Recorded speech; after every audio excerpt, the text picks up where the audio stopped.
안녕하세요. 이지아이 언어 재활사 이지쌤입니다. 이지아이.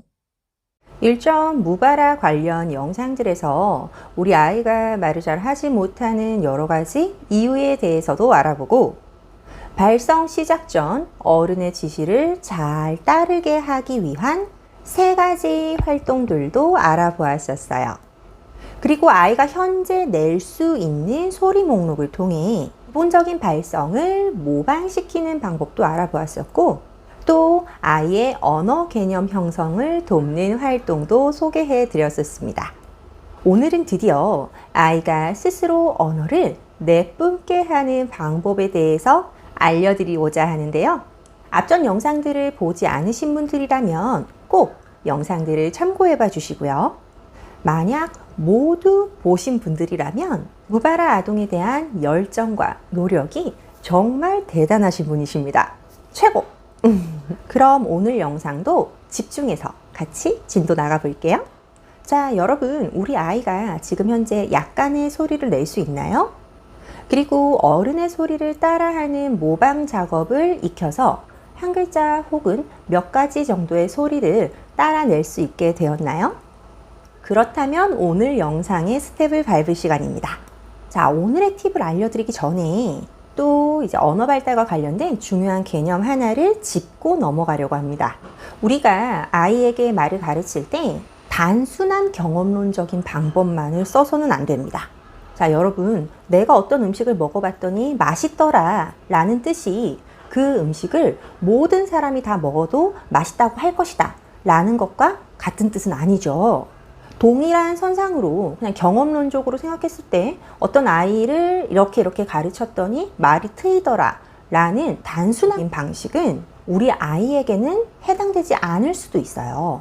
그래서 우리는 언어 발달 관련 다양한 이론 및 중재 방법을 충분히 모색하고 또 많은 대상자들에게 입증된 방법을 사용하는 것이 보다 이성적인 방법일 수 있습니다. 그러한 차원에서 오늘 팁을 말씀드리기 전에 먼저 말소리에 대한 개념을 설명하고 가려고 해요. 많은 분들이 말소리라는 이 개념을 조금 혼동하시는 경우가 있는데요. 그런데 이 개념을 잘 잡고 있지 않으면 우리 아이가 말을 트이는데 보다 오랜 시간이 걸릴 수 있습니다. 그래서 너무너무 중요해요. 그냥 말소리가 말소리지 뭐?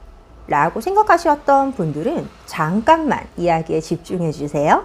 기본적으로 말소리라는 것은 입술이나 혀, 이 등 우리의 발음기관을 통해 만들어진 소리를 뜻해요. 그럼 제가 여기서 문제를 한번 내볼게요. 자, 이 소리는 말소리일까요? 네, 발음기관으로 낸 것이 아니라 내 손으로 낸 소리니까 말소리가 아닙니다. 그럼 두 번째 문제. 1번과 2번 중 말소리는 과연 무엇일까요? 먼저 1번, 2번, 까까까까까까까. 네, 정답이 뭘까요? 2번이라고요? 자, 정답은 둘 다 아닙니다. 1번과 2번 모두 제 연구계라는 발음기관을 통해 낸 소리였는데요. 1번은 가글 소리였죠. 가글 소리는 당연히 말소리가 아닐 거라고 생각하셨을 거예요. 그런데 2번 까까까 소리가 말소리가 아니라고 얘기한 이유는 무엇일까요? 말소리의 중요한 개념은 그 소리가 언어적인 의미를 가지고 있어야 비로소 완성됩니다. 똑같은 소리라 하더라도 혹은 불명확한 소리라 하더라도 그 속에 언어적인 의미가 담겨져 있어야 한다는 것이죠. 그런데 제가 상담을 하면서 어머님들께 우리 아이가 지금 말소리를 낼 수 있나요? 라고 물었을 때 많은 분들이 네, 엄마 소리는 낼 수 있어요 라고 말씀하세요. 그리고 아이를 관찰했을 때 실제로 아이가 엄마, 음마 소리를 내기도 합니다.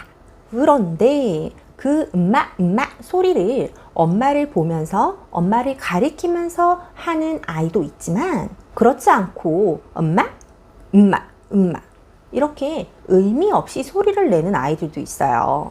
즉, 의미를 지니지 않은 채 단지 말소리가 아닌 소리만 낸다는 것이죠. 자, 이제부터 이 영상을 본 우리들은 말소리라는 말을 쓸 때 언어적인 의미를 지닌 소리를 말소리라고 부르기로 해요. 만약 아이가 의미 없이 소리를 내었다면 그건 말소리가 아니라 그냥 소리를 낸 것입니다. 자, 말소리의 개념을 잡았으니 그럼 지금 우리 아이가 낼 수 있는 그 몇 가지 소리를 언어적 의미를 지닌 말소리로 만들어주고 이를 양적으로 늘려주는 일을 해보아야겠죠?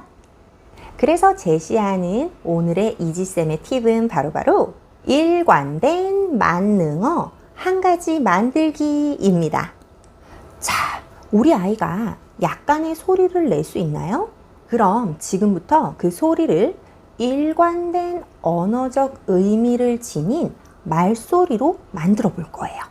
일전에 이지쌤의 모바라 관련 영상 중 맞춰봐 프로그램을 소개해 드린 영상이 있었어요.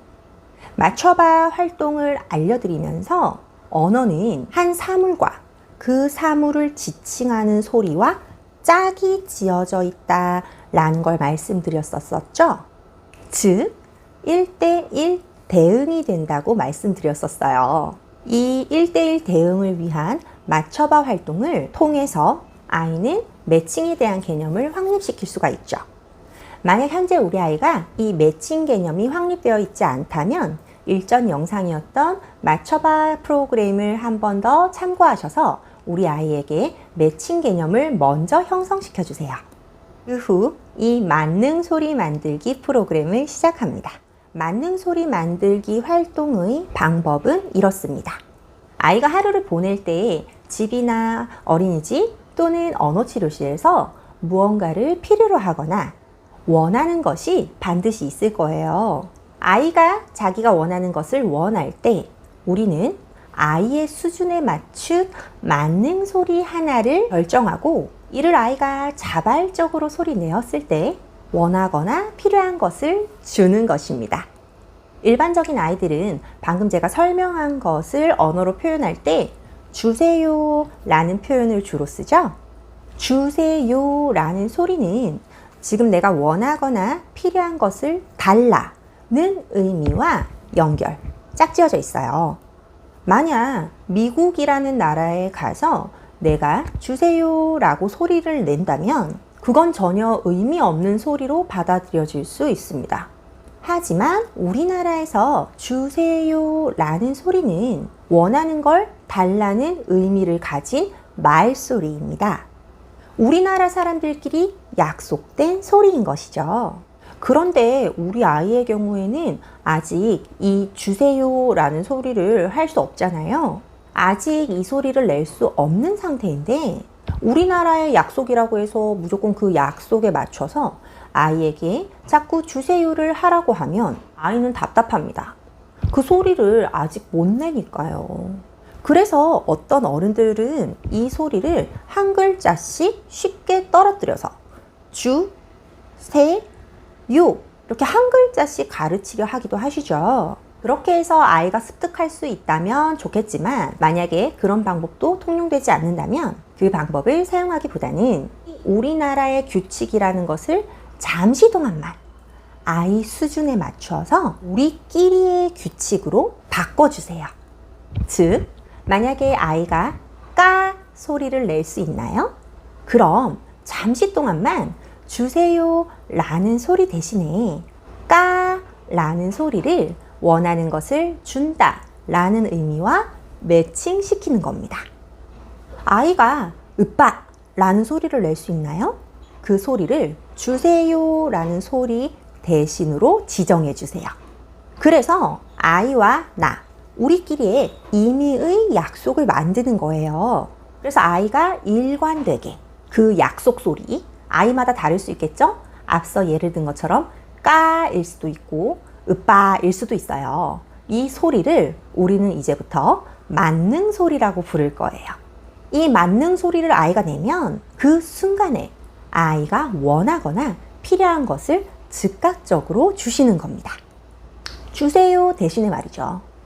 자, 지금 영상 보시는 분들 중에서는 이지쌤, 하지만 이 집쌤 말대로라면 우리나라의 규칙은 주세요니까 주세요를 가르쳐야 되는 거 아닌가요? 왜 아이가 낼 수 있는 소리로 연습을 하는 거죠? 그러다 주세요라는 말은 못하게 되면 어떡해요? 라고 물어보시는 분도 계실 것 같아요. 왜 만능 소리를 쓰는 경험을 해보아야 하느냐? 그 이유는 바로 아이가 일관된 언어를 사용하는 것이 다른 방법을 쓰는 것보다 훨씬 더 쉽고 편하다라는 걸 인지해야 하기 때문이에요.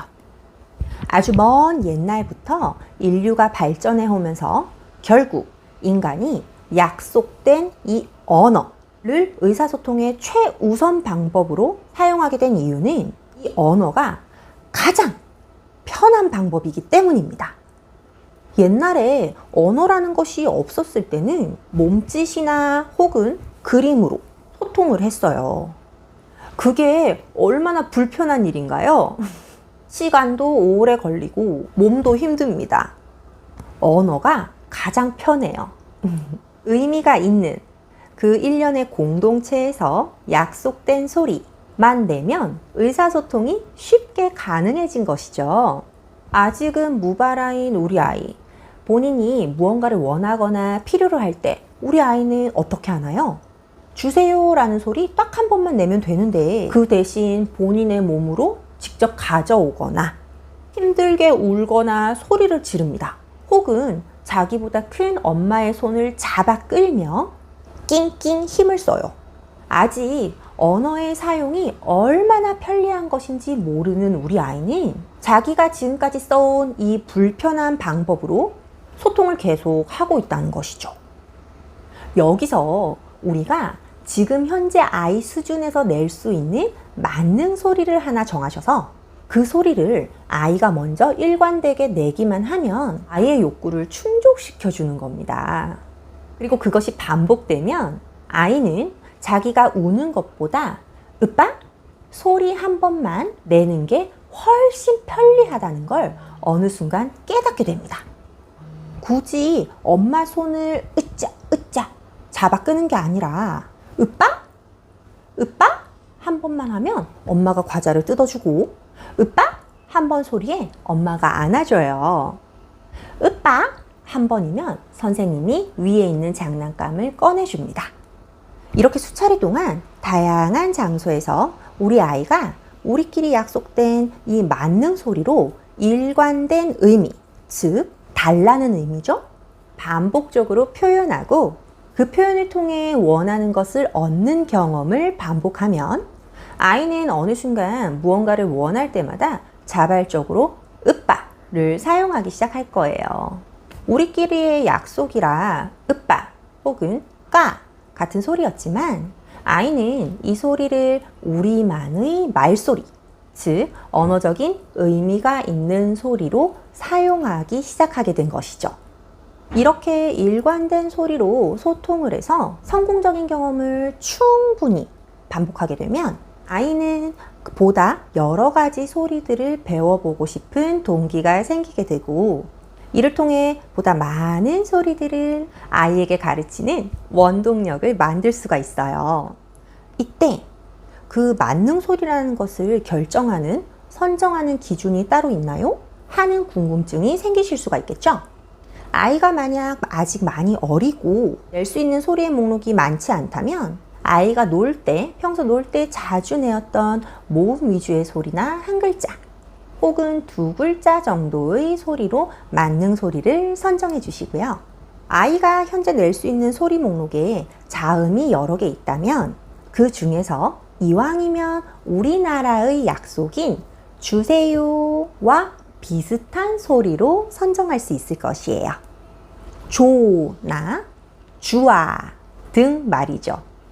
중요한 점은 우선 아이가 언어의 편리성을 충분히 느낄 수 있도록 아이가 잘 낼 수 있는 소리 중에 선정해야 하지 어른이 원하는 소리로 이미 선정해서는 안 된다는 점입니다.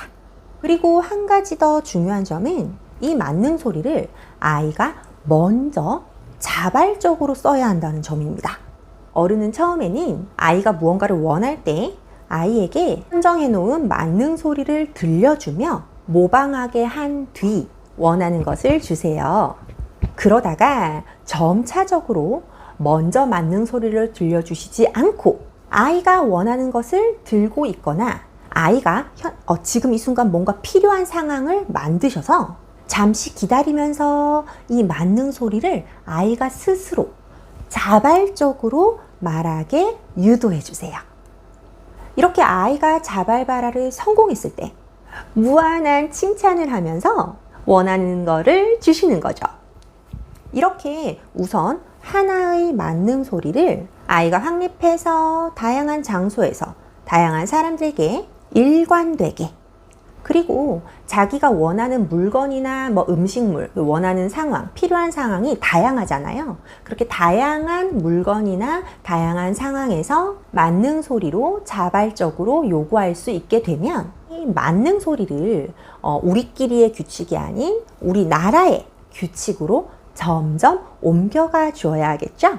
이 다음 단계에 대해서는 다음번 영상에서 또 설명드리도록 할게요.